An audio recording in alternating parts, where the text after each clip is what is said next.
Everyone, welcome back to another episode of Twenties Unlocked. I'm Ben, and I have the pleasure today of having a our first host in the podcast, and it's none other than one of my special friend, Ruelle. Hi, Ruelle. How you doing today? Hey Ben, I'm doing pretty well. How you doing? I'm good. I'm good. I don't know if you can tell. I'm a little nervous.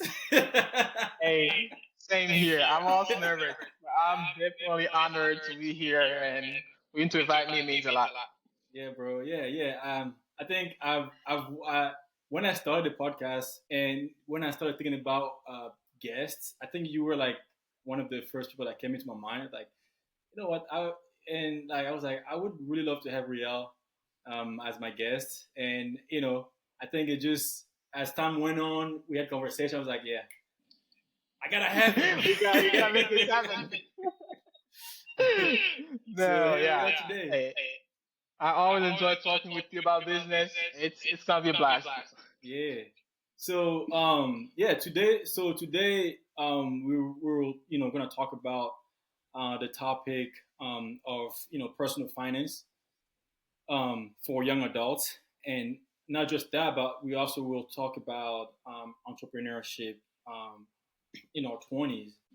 Riel is someone that, like I say, I've known him for a minute, and he's very driven, and he's someone that really passionate about managing money, but also he has a key interest in entrepreneurship. And as we'll I'll talk about in a little bit, you know we'll kind of explore how starting a business or side hustle can play in our financial journeys.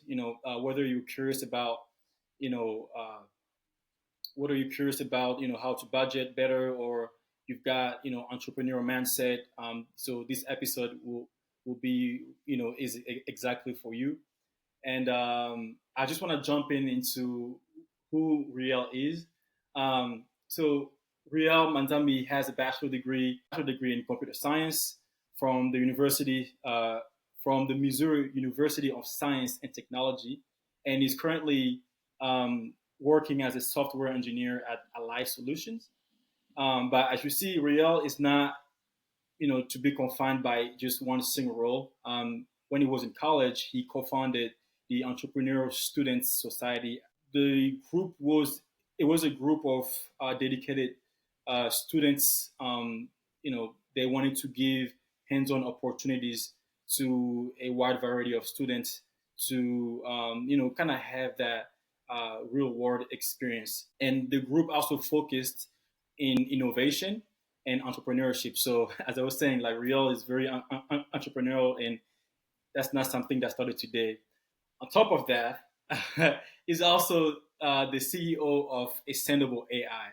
So Ascendable AI is a startup focused on automating workflows and boosting efficiency through artificial intelligence.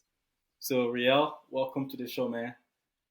Thank you. Thank you for that introduction. That was definitely a lot of things.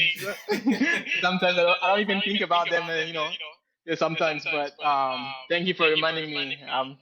It's been a blessing to go through all that life experience. Yeah, yeah. I mean, it was actually fun. Like it's actually weird, like researching your friends. I really felt like a stalker. I felt like I was stalking my own, because I went on LinkedIn. I don't know if you saw a notification that I looked at your profile, Dude, and yeah. and then I went on Google. I would just type Ruelle Manzambi. It's like, oh god, this is so weird. hey, hey, you could have called me. I'm just saying, you could have texted me or called me, but Yeah, I know, that's but it gets picked up that again. I wanted to make the effort. I wanted to make it, so that you just come and come to the show without having to do any work. So, but I was able to find all the information thanks to Instagram. So, Yeah. yeah. So, just to get started, if you don't want, like, just to discuss the importance of understanding personal finance in your 20s. I remember for one of our conversation we had a few month ago, we talked a lot about just some of the struggles that we have as young adults, managing money, and you brought up kind of like where you came from with money and kind of like your relationship with money. So if you do mind, like kind of like walking, like talk, discuss it and why it's important to have a good Yeah. personal finance in your 20s. Yeah, as you know, I was born in the Congo, and I've been in several cities in within the Congo. Hmm. But when I went to high school, I was based in Kinshasa, Okay. and one of the things that I studied in high school was commercial sciences, which is very much like business accounting. Yeah. So I was exposed to the world of business back then, and I could already see the difference, on a person who was doing his Hmm. budgeting, or the person who's just going through life without even caring. So I could already see that. Okay. Um, the other tricky thing about me is I don't usually spend money on clothes, Mm. on shoes, and all that. Uh, you know that's true. but but To each his also own. I know, right? I know for Congolese, it's rare to find people who don't spend money on clothes and all that. But it doesn't mean I don't spend money at all. Right? Right. I realized that I spend a lot of money on technology because I love technology. I like to check out new gadgets, Right. and I also just spend money on food. I Yeah. love eating, eating out. I remember that. Even though even though I don't do that all the time, but it Yeah. adds up.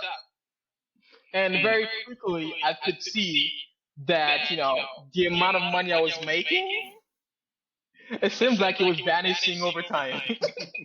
I'm telling you, like I started working full time with my current software engineering job last Okay. year in July of 2023, Okay. and after a few months, I just noticed that my balance wasn't really reflecting what I was making. I was like, what is going Oh my on, right? god. Oh yeah, man. uh, yeah, so then I started to think about, okay, I need to do better. I Right. need to start budgeting. And even Right. though I was thinking about that, I didn't start right away. I was like procrastinating all the time Mm-hmm. until a friend of mine sent me a video on budgeting, and I started looking at the video. I started making my own Excel spreadsheet with all the rubrics Mm-hmm. and what this is, how this is this much I can spend on this type of expense. Mm. And then I starting to see that, my financial health was being transformed, and I also had the money to invest. Right. Because one of my banks allows you to invest, in the market, in the Right. stock market. Yeah. So I opened up an investment account with that bank, and I could reroute the money, the excess money that I was saving through budgeting Wow. to my investment account. Wow. And That's even when I smart. started, yeah, even when I started my business, I also was able through budgeting to discard some of the money Mhm. to invest in my company in the startup, because starting a company is not easy, right? Yeah. Especially for people like us who came from humble beginnings. We For don't have sure. much in our bank For account. sure, man. It's a struggle. So I know, right? So that's why I see the importance of personal finance. If you just go about life without checking your bank account regularly, without imposing that discipline Mm-hmm. on yourself, and knowing how much is going out of my account, how much is going in, and how am I going to save this for this future project, or how am I going to save it for this investment for this company I'm about to start. If you don't do that, it's hard to navigate through life. Like if you, God forbid, if you lose your job Mm. and you haven't been budgeting, you're really risking, It's tough. a bad thing in life. Right. It's tough. So it really helps you have, quote unquote financial security Mm-hmm. whenever you go through the waters of life. Yeah. I mean, Yeah. it really seems like you kind of came from, you woke up one day, you're like, oh crap, I really gotta change this. And like you went from not paying attention to your finances and to starting saving and investing and just learning more about your finance and financial literacy. Can you kind of walk me through like how was the first couple, like the first month or the first few weeks of you actually doing it? Because I think there was a lot of when you look online, like, oh yeah, you can save, you can invest, you can do all that, but it's actually a process. It doesn't just happen overnight. Like you say, it takes discipline, um, Mhm. and it in some part it also hurts. Like if you're someone who like to spend on clothes, on food every week, going out, Yep. you would need to like cut those things for a little bit. So, and that's not easy. That it kind of comes with some hurt. So kind of like what worked for you? What strategy did you use? Was it like automatic or did you do it manually? So kind of walk me through that process. Yeah, it wasn't easy at the beginning. I mean, I'm still, struggling with it even now, because my old nature is trying to take over. Mhm. Um, I usually budget twice a month, Okay. and let me tell you, when I started, every time I would approach the day to budget, the procrastination level will go up. Like it was crazy. Mm. But I would just start very easily. I wouldn't impose a higher bar to myself, especially for the start, because Yeah. then it's hard to reach it. Yeah. Just for a start, for a person who's interested in budgeting, just take your last 2 or 3 months Mm. and just try to break them down into different categories. Okay. The first step is just to realize or to know what you spend money on. Okay. The next step will be saving money and then investing. But first, you gotta know, okay, where is the money that I'm gonna invest or save coming from? Right.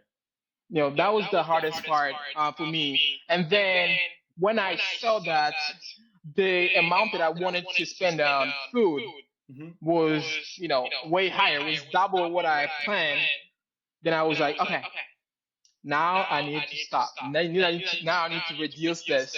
But you have different categories. I have for my budget specifically, I have a fixed category Yeah. where I have things like rents, Right. utilities, Utilities, car car insurance. insurance. Yeah. You also have fun, you know, categories, like restaurants, lunch, Yeah. even trips. Yeah. So you don't want to work on all of them at the same time because Yeah. it might be overwhelming. Right. But just maybe pick a couple of categories or a couple of specific expenses. And it's like, oh, I'm gonna try to reduce this specific expense this month Yeah. to this amount, Yeah. and then slowly hold yourself accountable. And then you're gonna see over a period of a few months, Mm-hmm. you're gonna be drastically better. You Okay. know, and it's sometimes it's funny because sometimes I'm scared to look at my own bank account. Yo, I Yeah. thought I was the only one. Yeah, I'll be like, yeah, I know this month is not good. I'm not trying to see I'm trying to look at my bank account, not right now. You're like, oh man, that's me. I know, right? It's like But it's almost like you it's like you're hiding you're hiding from your own cell phone, from your own yeah, bank. Like, I don't want to see it. I'm too embarrassed. I know, right? I'm like, it's only gonna be me who's gonna look at this, but even Yep. still, I'm just like, I know I did pretty bad, but hey, you got to give yourself grace too, right? Yes. Because if you don't, then it's harder. You Yes. gotta be able to fall and then stand back up. Yes. But it's a slow process, like you said. Um, Practical advice: track your last 3 months expenses, Mm-hmm. or if it's too much, then the day you decide to do it, to start doing budgeting, just track your expenses for that month Yeah. and see how it's laid out. Yeah. And then, you would start targeting some categories or some type of expenses that are easier to eliminate. Right. and then start reducing them slowly, and then you can expand to saving and then investing and all that. What do you use to track your expenses? Is it like a spreadsheet, or you just use your banks? Because I know most bank, Mhm. they would they can track your expenses throughout the year. Do you just go Mm. there and look into it, and then, or do you actually have a spreadsheet that you use? Yeah, so that's a good point. I know some banks do have those tools. I'm not sure if mine has. I usually do spreadsheets. Okay. One of the reasons because I'm able to customize it to a very wide extent. Yeah. It's when you I'm imagining if you're using a bank tools, it may not have all the categories that you want That you want to use. or Yeah. all the type of expenses that you need. Yeah. But for me, having the Excel sheet, I can break it down however I want, Yeah. and I can revisit that in as much as I want and do just more things with it. Yeah. So I would check if your bank account has that tool, and then see if it has it contains all the things that you really need for budgeting. If it does, then good. But if it doesn't, try to find something that is more flexible to suit your needs. Yeah, yeah, it makes sense. I mean, yeah, definitely a spreadsheet is more customizable. You can customize Mhm. it to however you want it. Um, I also know that there is a lot of budgeting spreadsheet out there. So if you're watching this, you're like, Mm. man, I have no idea how I'm gonna categorize. There is tons of you know budgeting spreadsheet out there that I use one of them. For me in the beginning, for me it was, I'm just like you. I don't really spend a whole lot. So for me, um I really started taking my finance, being more um, financially strict, last year. Yeah. And I mean, last year I wasn't using a tracker or anything. Well, I didn't have a spreadsheet. I would just use my bank account and just to track how much I'm spending. And to be honest, in the beginning, I felt like I really didn't need to track because one, I didn't really go out this weekend. Mm. I cooked most of the times, and so Nice. I already had an idea, what I spent month to month. But but I feel like as you keep going, more expenses I don't, and I think that it's just nice to just label all your expenses. Mm. It also helps you to know, like, okay, where's my money going? Yeah. How I'm spending. And I also like the point that you brought up, about being afraid to look at your own finance, because you have to face your fears. You have to face your mess. So I think that was a really great point that you brought up. Yeah. So my next point is just toward your entrepreneurial journey. Why are you so passionate about entrepreneurship? Yeah. That's a loaded question. Sorry. Oh man. So let's see. For me, entrepreneurship is about taking initiatives, about taking risks, about providing value to people, Yeah. and these three things, could already be observed in my life way back when, when I was still in Congo. I was so I had the initiative to, start to co-found a dancing group, a rapping group when I was like in middle school. Okay. Later on, when I was in, high school, I started. I'm Christian. I started like student organization, and we're based around Christianity, our faith, and all. Okay. And so throughout the years, in college, obviously, like you said, I created that student organization with a friend of mine. So early on, I already had that sense of taking initiatives and risks and helping people and providing values. Yeah. So with the commercial sciences, business accounting that I did in high school, this was almost the logical trend. Like I knew I was going for entrepreneurship. Yeah. When I came in the US, I was 18. I started working, And every time I would get a job, it would be nice for the first few months, and then after that, I would just get bored because I would do the same thing over and over. So I already noticed that that wasn't for me. Yeah. So when I went to college, especially when I was around to graduate, I think after I think that was the beginning of my junior year, Mm-hmm. I started to look into different ways just to provide values in my school. Yeah. And I noticed that there wasn't any student organization focused on entrepreneurship because I went to a very engineering school. Yeah. So we created that organization that combined entrepreneurship and technology. Interesting. Yeah. And so I try to see wherever I'm at, the needs there that there are, and then try to provide so we can eliminate those needs. Yeah. Way like when I was in, oh gosh, it's hard to remember, but I think it was during COVID 2020. What a year! Man, I what a started. year. I know, right? What We'll tell our a year. kids like that was a certain that was the year to live. It was brutal. The year of TikTok. I know, right? It was crazy. But in 2020, I started a dropshipping business Okay. because I was home. I didn't know what to do. I knew I wanted to do something that would provide value to the world. So I Yeah. launched myself into dropshipping. And even before that, I was investing in the stock market, in crypto.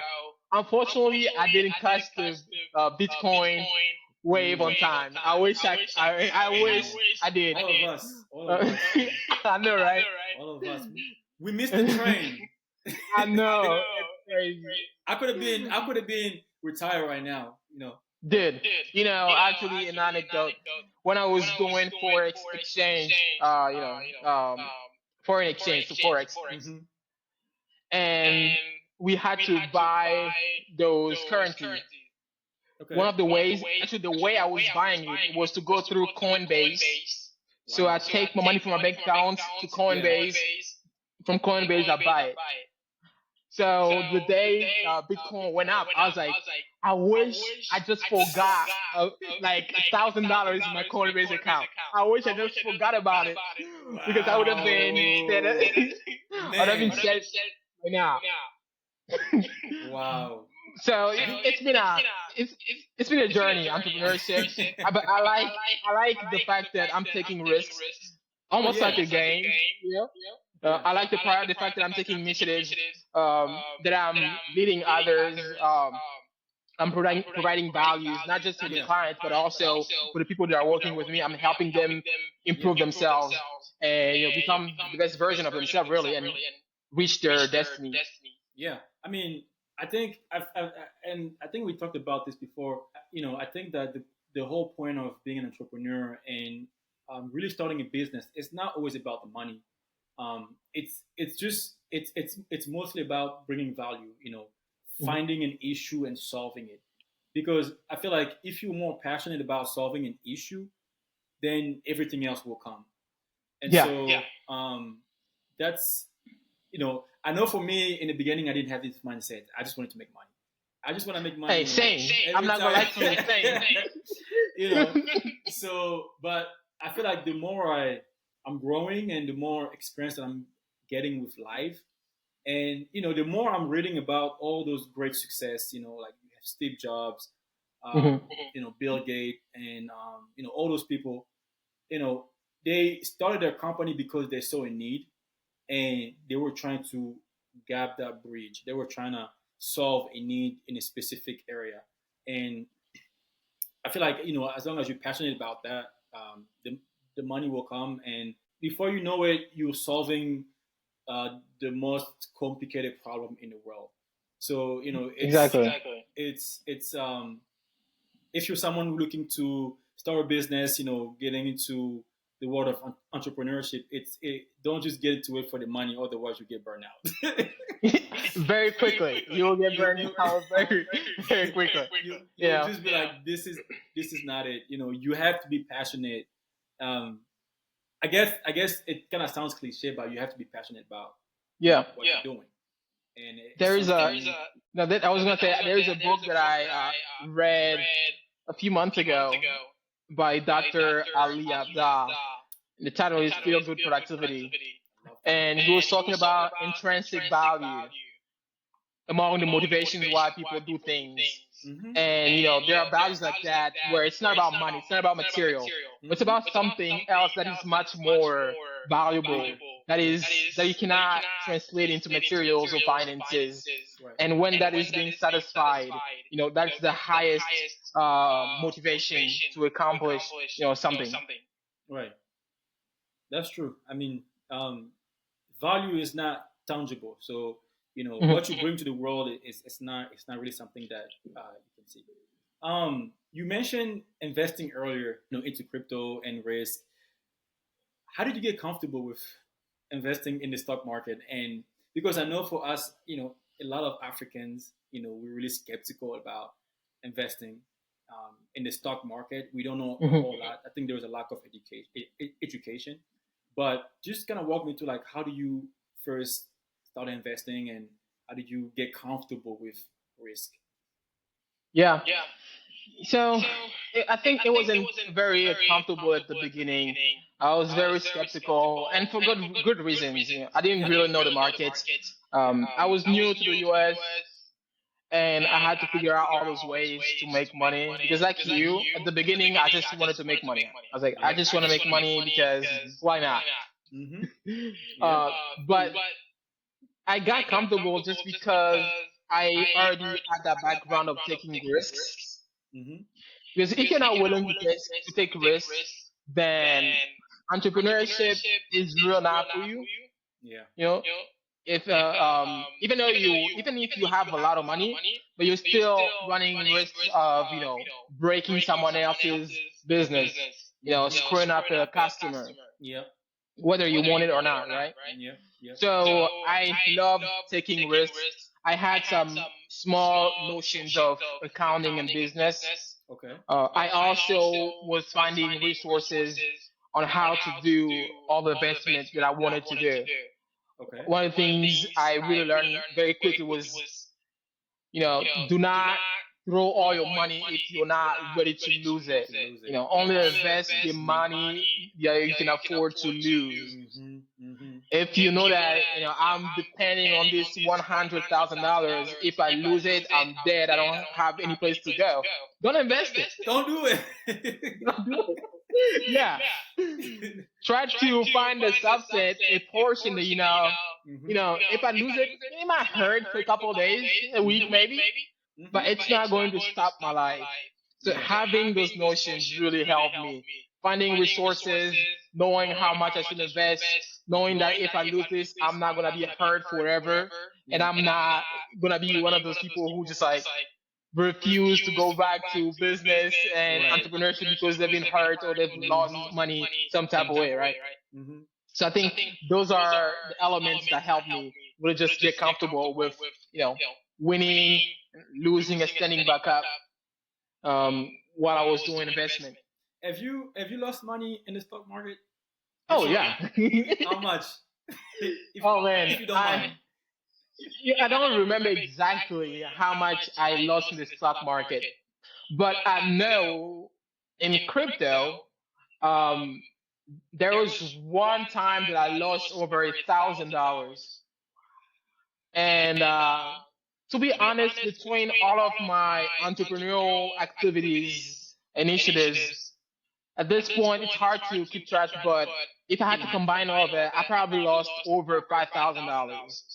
You Wow. know, yeah, over the years. Um, but again, those are things I didn't lose all of that at once, but Yeah. it was calculated risk. I knew that if I lose this, it's fine. I'm not gonna die. You're gonna die. Yeah. And if you plan on being an entrepreneur, you're gonna lose money at some point. Yeah, at I some mean, point. like they say, you have to spend money to make money. Yeah, And when you spend that money, it's not always guaranteed that you're gonna make it back. exactly. So it's a some type of game, and I love the term game because I got my bachelor's in computer science, and when we learn programming, Mm-hmm. usually we use a lot of games Okay. because programming is very easy to teach when I think they call it the gamification programming, something like that. Huh. So I see entrepreneurship as the same thing. It's a game. There are a set of rules, Yeah. and you have to Mhm. get better, at the game. Yeah, I love And it. when you start learning, you're gonna lose. Like I don't know, when I started playing, FIFA, I wasn't good. I remember I was because I was born in Matadi in the Okay. DRC, Yeah. and then I moved to Mbandaka. We lived there for at least 7 years, Okay. and then we moved to the capital, Kinshasa, and that was my first time learning how to play FIFA. Like we went to a local game shop, and they gave me a controller. That Like I sound was legit. following the screen like You're like, right? Yeah. I was like, just instead of just pushing the button, like I would follow the screen. Like, it needs to go this way. So at the start, you're gonna lose. It's a Mhm. game. You're gonna lose. But the more you play, the more you learn about it. You get some resources. You surround yourself with people who know that industry. Mhm. Then you will start winning more and more and losing less and less. Yeah, I think I've heard that somewhere. That exactly what you say. Like a lot of successful, entrepreneur, they see their journey as a game. Like when you see as a game, you try to get better each time. You try to find ways to win and to improve yourself and kind of like improve your skills. So I think that was really good. That was a really good point Yeah. that you brought up. That's something that I don't really think about a whole lot when I'm thinking about ways to um, bring value to the world. But at the end of the day, it is really like a game. It is really like a game, Yeah. and all you can do is get better. Every day get better. And so yeah, so that's everybody should try to do that. Yeah. It's fun. It can hurt sometimes, but it's fun.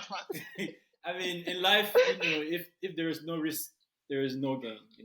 So you Exactly. have to take calculated risk. My next thing, because so I know we both Congolese, and like, what have you kind of noticed? Because I know from experience there isn't really a lot of Africans and Congolese who kind of have the same mindset. For like let's say for us, for example, like we came here, our parents they want you to go to school, they want you to follow the path of that will provide you success. So like go to high school, go to college, get a W, and then that's how you find success. And so we like we're not really how can I say from a young age we're not really exposed to entrepreneurial in our community. So who are kind of like your influences? What are the people that Oh man. influence you? Yeah. Um. So yeah, to start with, you brought up the Congolese community point, and that's a very valid point. Something that I noticed, pretty much in every community, Congolese community here in the U.S. Mm-hmm. And it's just not Congolese community, but even African Even African, yes. community in the whole. Mm-hmm. There are many countries where entrepreneurship is not very encouraged. Yeah. Um, Part of it is the system in our countries. Mm-hmm. The American society is very capitalist, and they really encourage independence, financial independence, and encourage people to invest and start businesses. Yeah. Whereas in countries like ours, especially in the francophone countries, Yeah. most of them are socialists, and most of them are really depending on the government or already existing entities. Yeah. So the whole idea of success, like you said, is to get a bachelor's, a master's. For even many people, like you gotta get a master's. If you don't get a master's, you're not doing anything. You were You know, yeah, and then go, find a job in a company, Yeah. which is very tragic because when you look at our country, there are so many opportunities. There are many sectors that are just not explored to the same extent. When you compare to other countries like here in the U.S., where or some other countries in Europe. Mm-hmm. So part of it is our mentality. When we come here, there are certain things, we prioritize. Mm. I was speaking with one of our friends. You actually know him as well, Mm. and he's I'm not sure if I'm allowed to say his name, but he's in the construction business. Okay, that's You fine. know, You can go ahead. and yeah, when he started that job, many people were just looking down at him. Mm-hmm. They're like, "What are you doing with that job?" Mm-hmm. Mm-hmm. But for me, when I look at that job, I'm like, this is a potential Big. Mm-hmm. because in construction, once you learn the skills, you can start your own Your own companies, you can company. have your own contracts, you can just grow big in a matter of years, yes, few years. Mm-hmm. So we don't have that mentality. Mm-hmm. We much rather prefer to stay behind a computer for 40 years Yeah. rather than being dirty for maybe 5 years or 10 years and then relax later on. Mm-hmm. So it's really a matter of, mindset. We just gotta change it. Yeah. And I think the future is promising because more and more young people are waking up to this Yeah. compared to our parents' generation, where once you graduate, you gotta spend 50 years in that company. Mm-hmm. You gotta spend 40 years in that company. Mm-hmm. Nowadays, people are waking up and opening their eyes and realizing that entrepreneurship is the way. Yeah. Yeah. You No, in that's terms true. of yeah, go ahead. No, that's true. I was just agreeing to what you say. Like I really do feel like things are changing. I feel like our generation we were more aware that it's more. It's not like we don't want to work. It's just like we don't want to work 50 years for someone else and waiting to be 65 to enjoy life. I know. I've seen pictures of those retirees who go on vacation in Europe, like in Italy, and they are in these small boats. The tour guide is explaining to them like this is historic site, and when he looks back, the couple is sleeping, like Oh. because they are so tired. They are Oh so my old God. and See, tired. you can even enjoy your own retirement because you're too I'm tired. like, I know, right? You're just tired. Like if you need to travel, hey, now is the time to travel, visit the world, appreciate history, Yeah. appreciate the Lord for making all these magnificent places. Amen. When you're 70, 80, It's well, first hard. of all, not all of us are gonna make it to that point, but also you don't have really physical energy to Yeah. Yeah. to enjoy those things. Yeah. So, um, but in terms of influence, oh gosh, it's a good question. I mean, like you already mentioned, who Ali Abdal. So Yeah, that's exactly uh, one of them. Ali Abdal is good. I like that guy. So he's a medical doctor. So he went to medical school in, I believe, in the UK, Mm-hmm. and then started his YouTube channel, and then realized that he could contribute to the world more as a YouTuber, focusing on productivity. Since he had the medical background, he could pour, he could draw from the psychological research that is done, Yeah. and then provide that value to a wider audience. Yeah. And he's very successful as far as I can see. Yeah. No. But also, yeah, Mm-hmm. I just like people classic computer science genius like Bill Gates, like Steve Jobs. Mm-hmm. I just love those people because they are so visionary. Yeah. And when you look back, 2 decades ago, 3 decades ago, you can imagine we could be this far No. without all the investment they've made and all the progress they've been able to realize. Yeah. And we're just, I can't remember how that saying goes exactly, but it's something like we are standing on shoulders of those who've done so much with so little, and we're just like being inspired by that and trying to do as much as we can. No, I mean those. Yeah, I mean like those people are really inspiring. Like you say, visionary. Um, Mhm. there is this. I think it was Apple. I think like maybe back in the 80s, maybe if I'm not wrong. So like when they fired Steve Jobs and then he came back and then Mm. he came back with an ad, something about being bold, uh, like being not being afraid about being different. Mm. You know, because um, you know he noticed that all the other companies were doing the same thing, so he brought in something new, something fresh, something Mm. perspective into the world. Yeah. And so when you look through history and everybody that's been successful, like all the entrepreneurs, they all brought in something new. They all brought in a new idea, something different. They were not afraid to do things differently. And I Yeah. feel like sometimes even as entrepreneur, like sometimes we want to do things the way other people do it, and I don't think there is anything wrong with that, but I also think that definitely we shouldn't be afraid to be different, you know. Yeah. And I personally felt like for the longest, as a Congolese man, I felt like I had to be like everyone else. Like at Congolese, like you know, you have to pay more attention to how well you dress than Mm. where you go in life. And I just feel like that's not the case, because um, when you're 50 or 60, your clothes is not going to do anything for you I'm anyways. telling you. So definitely, I'm I'm working on just being finding the courage of being different, and Yeah. I think that's how you grow, and that's how you live the life that you want to live. So Yeah.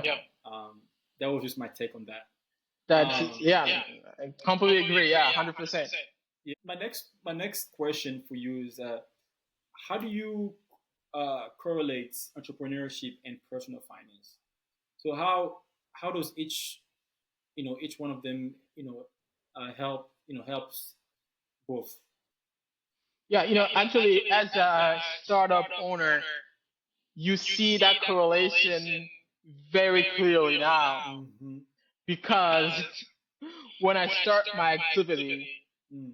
I'm fueling it with my salary. You know, I'm using my personal bank accounts to buy stuff for my company, buy subscriptions, Mm-hmm. so I can, build software and all. Mm-hmm. And I could clearly see that, hey, if I keep spending this much on food, Mm. I'm not gonna have enough money to renew this subscription. Yeah. Yeah. So you can clearly see, and this is a principle I was when I was in high school in Congo. I want to try to translate that in English without butchering it. But it goes like the company and its owner are two different persons, almost like that. And the whole idea is your personal expenses should not interfere with the company expenses. Mm. But what is tricky is, as a startup owner, especially when you don't have a dedicated bank account Mm. or revenue for Mm. your company has to depend to your Your personal personal finance. finances, your personal income stream. Yeah. So you become more disciplined. You start tracking not just your personal expenses, but even the expenses of your company. Yeah. And the good thing about starting to budget early, even before you start your company, is you already know your habits. You Mm-hmm. already know how much you spend, Mm-hmm. how much you save. That way, when you start your company, if you don't have capital and if your company has to depend you on your personal income, then you already have that set up. You already know this is this much that's spare every month, and I can reinvest it to my business. Yeah. You know, Yeah. that's real. Yeah, as a startup owner, you have that, and then when your company grows, and then or when you create your bank account, you also have to develop some type of discipline. Yeah. Let's say if your company has a very good credit score, And personally, you probably don't have it, Mm-hmm. but you really need to buy this stuff for yourself. Discipline comes in place because if you're not disciplined, Mm-hmm. you'll be like, I'm just gonna use my company credit card to buy me this thing that I just need for myself. That's a good And idea. especially if it's your own company, you don't have any co-founder partner. Mm-hmm. You can do pretty much whatever you want. So if you have personal finances discipline, when you become an entrepreneur, when you have a company, it becomes easier to manage for you to manage the company expenses Mm-hmm. or even budget flow because the company is a, a person legally. It's an entity. Yeah. So it has expenses, you know, it has income streams. Mm-hmm. You have investors, you Mm-hmm. have loans. Mm-hmm. So what you will already know in your personal finances will definitely translate on how you're managing your company. I went to I had an appointment recently with financial advisor, Okay. and we're just speaking about he's helping me manage my money more wisely because Yeah. I need that. Uh, and he was asking me like, okay, so how much would you say you get a month? Like, what is your net income? Mm. You know, I blanked for a second because I realized that if you want to be a good, manager, if you want to be a guru when it comes to personal finances, you have to know your numbers. Yeah. And I could see that in his face when I blinked. He was almost like, "Don't tell me you don't know how much you make a month. Don't tell me you don't know how much, Wow. how much comes in your account, how much you Wow. spend, approximately how much you save." For him, it was inconceivable for any person Mm. who's responsible for their finances to not know that. Mm. So I could see that in your face. So you need to know how much you spend. You need to know how much comes in, Mm. where you spend extra money, even if it's not a recurring expense. You just need to know because that is going to translate in your company. And even if you don't have the desire to start a company, Mm. let's say you get married, you have kids, you're still gonna have to plan family activities. 100%. The kids schooling, Mm-hmm. uh, especially if they are here in the West, and college is more expensive than Mm-hmm. back home in Africa. Mm-hmm. You need to start saving money early and being disciplined. That way, when you get to the level where you have to to the point where you have to pay for their schooling, you're not looking around and trying to figure out where the money is gonna come in. Yeah. So it's definitely related to each other. No, I 100% agree. I think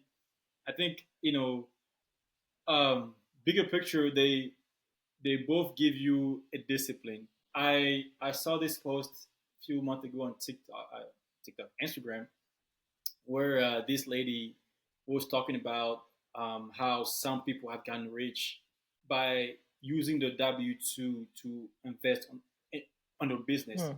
which makes sense. I mean, if you think about it, like if let's say you just go and start a business today, you have no fund. You like where you gonna get the money to get all the equipment, all the tools and everything. Like I said earlier, like to make money, you have to spend money. So actually using your W-2 to fund your business is actually a really smart thing that Mm. many people do. But also at the same time, many people despise that because like, oh, I'm just gonna go ahead and start my business. I don't like this job anymore. Like, and then you go in and like, oh man, I'm not making any money. I know. I got bills to pay. I got bills to pay. I gotta eat, and like that's why even because as you know, I'm a real estate guy. That's why Hmm. even many people in real estate, they don't just, let's say they get your license and they want to be an agent, they don't just jump in. And I mean, it's most of some of them do, but Mm. most of the agents in the industry, they will work full time, have a W-2 job, Yeah. and then do real estate on the side, and then gradually, if they feel like they start to make money, and then they can quit. Yeah. So yes, it is more work because now you're doing you now you're probably working 80 hours or a week because you're spending 40 hours on your job and then probably spending 20 or 40 more hours doing your business. So it takes a lot of sacrifices, but I feel like it's worth it. I feel Yeah. like it's worth It it. it it it does take a lot of sacrifice. Yeah. You and I are currently in the same place, right? We have full time jobs, but we're also trying to start another business. Yeah. And sometimes I really want to work on this thing on with Ascendable, but my team lead or my my colleague is like, hey, can you help me do this? Can you help me do that? You can't say no because hey, you're a full time employee. Mm-hmm. During the workday, you gotta do that. Mm. Yeah. So you gotta find a balance. You gotta there's so much that goes into it, and you have to be able to juggle multiple things Mm-hmm. at the same time. And sometimes that requires extending the amount of hours you work Mm-hmm. that week. Yeah, that's true. That's true. If you don't mind me asking, what company are you using for your with your financial advisor? Yeah. So the one I just met with, the company that is called Thrivents. Oh, Thriving. Okay, I don't think I've heard of it. Yeah. Yeah. I'm with New Western. Okay. Yeah, I've been with the guy for 2 years now, and just like Oh, you, nice. just like you, like those, like those, like those people. I feel like they were made to make you go crazy. Yeah. It's like they, especially when it comes to personal finance, like they help you do things that you're not comfortable.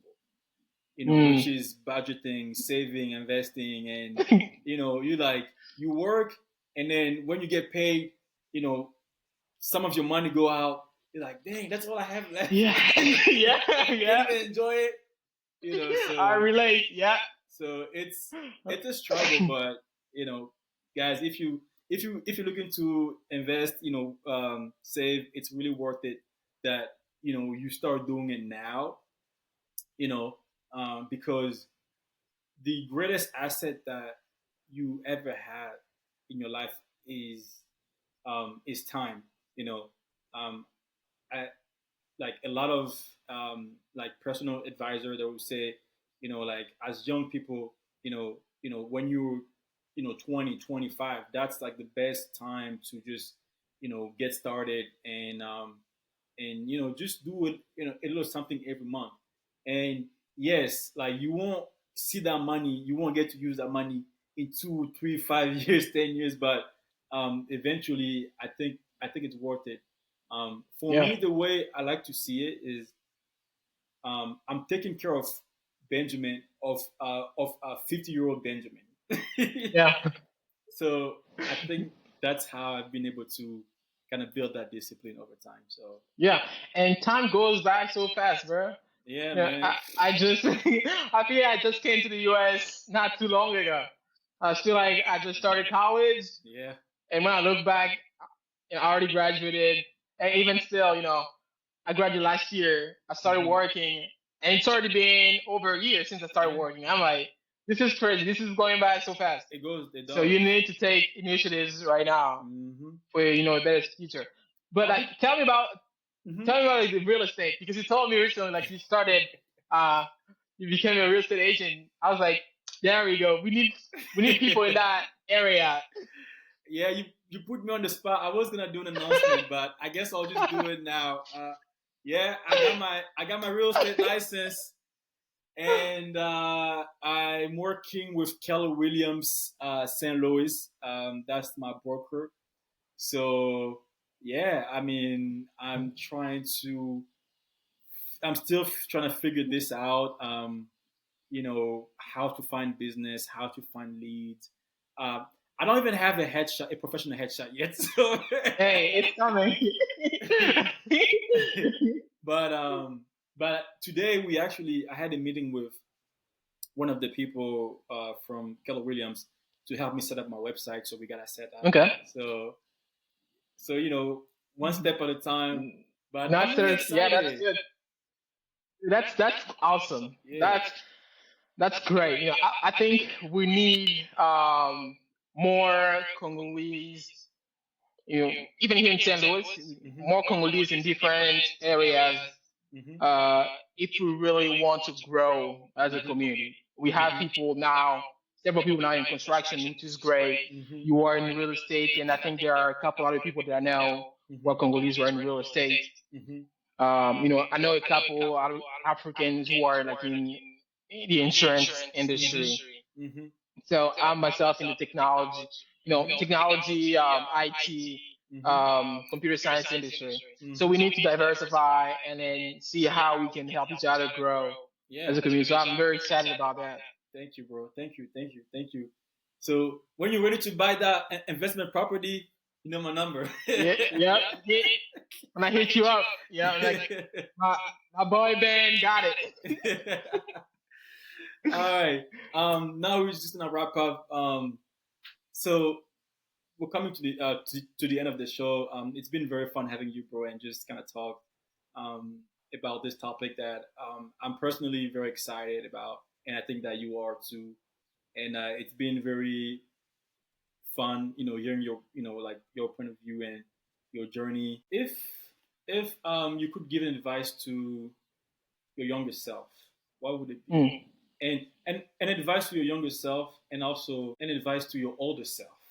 How about that? Yeah, I did not see that coming. I don't think actually I've heard that question before. And I advice just to made my it up. older self. Yeah, that was good. That was very good. But to my younger self, oh man, I would say, even though I've always wanted to take initiatives and I enjoy taking risks, I'm still a person who often likes things to be perfect Mm. before I can even launch myself. I'd say do not let that, every piece of the puzzle, do not let wait for them to make sense before launching yourself. Yeah. Hmm. I was actually, I was in the store one day. I think that was during COVID, I think, Okay.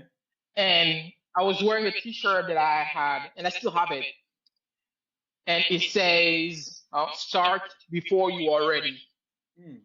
And I was in the store, and I was minding my own business, trying to find something, and there was one person, an African American, who was probably in his 40s, I think, Okay. and he read my T-shirt, and he got excited. He was like, "Man, this is a sign from God. I've been wanting to start a business, but I've been procrastinating. I've been, telling myself I'm not ready yet. I need to get this. I need to get this much. This thing that I just read from your T-shirt is a sign. It's a response because I've been praying. Wow. Now I'm gonna start. So I'm gonna take that advice to myself as well because I often wear the T-shirt without even realizing the powerful message that Yeah. it bears. Yeah. So I would tell my younger self, start before you're ready. Mm-hmm. It's gonna be scary for sure, but Mm-hmm. once you launch yourself in the ocean, yeah, you're gonna do whatever you can Mm-hmm. to survive. Yeah. If it means like learning to swim on the spot, you're gonna do that. You're gonna find resources and all, Mm-hmm. you know, and you're gonna, reach out. And one thing I've noticed is since I started my startup, I had the initiative to look for networking groups. Yes. And just in a matter of less than 2 months, I've met incredible people in St. Louis. Wow. I've met one guy. He's a vice president in his son's company, Wow. and his son owns an alarm business in St. Louis, and they make over 5 million a year. Look at And that. just because I decided to launch myself, and because I launched myself, and I realized that I didn't have all the resources I need, I started looking for a broader network, and then I was given the opportunity to meet that person, Wow. and I met so many people like that who own business, doing really good. But if I were in my Bible still, my bubble, sorry, uh, and not doing anything and just like procrastinating and asking myself a thousand questions, Mm-hmm. I probably wouldn't have met that person. So start before you're ready, and you just need this much to start, and then everything else is gonna come together. Even with my company right now, Ascendable, I don't know everything. I still need capital. I still need money. I need people with more experience than I do. Um, but because I started, I also took some courses that are helping me understand my industry a little more and what I can do. I'm actually starting to work with a company next week. I'm starting my first contract, and I'm just building a Wow. CRM for Okay. them. So Okay. yeah, thank you. Congrats, bro. Proud of you. Yeah, Good thanks. guy. So it's a matter of just Wow. starting, Wow. Okay. and an advice for my older self. Like I told you, when I really started thinking about business, it was just to make money. Mm-hmm. And then the longer I stayed on it and I studied the people who have been in that same path, I've realized that it was much more than just money. It Mm-hmm. was Mm-hmm. the value that you can express in material or financial means. Yeah. My advice to my older self is to keep that spirit, because I know many people, when they start, they might start with good intentions, Mm-hmm. but eventually, because they start making money, they just lose focus and they start Mm-hmm. having the money as the north.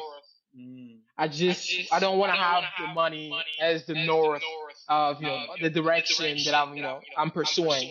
Yes. I want to have something bigger than that, bringing value to other, and just helping the market and helping the world become a better place, and not being focused and fixated on the money. So that will be the advice for my older self. Watch out, Rueil, from the future.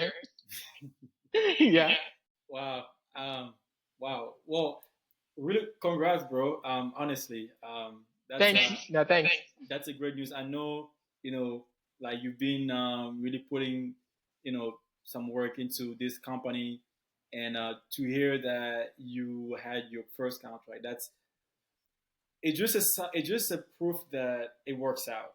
You know Yes. that it can it really does. Like you just gotta like Nicola, like you say, you have to get started and you have to be consistent. You gotta keep trying and keep trying and keep trying. That's a really great and powerful message. So thank you so Yeah, much. no, thank you. Thank you very much for inviting me. Like, I really appreciate it. Very honored.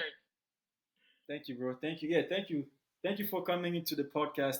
Coming to the end. Thank you for tuning in today. And if you're new to the channel, please subscribe, share to your friend. I think we had a really great conversation with a lot of value. So I think there is something for everyone in this episode. So, um, bro, thank you so much. Once again, congrats on your contract, Thanks. and we'll be in touch. Yes, sir. All right, bro. Take care. See you all later.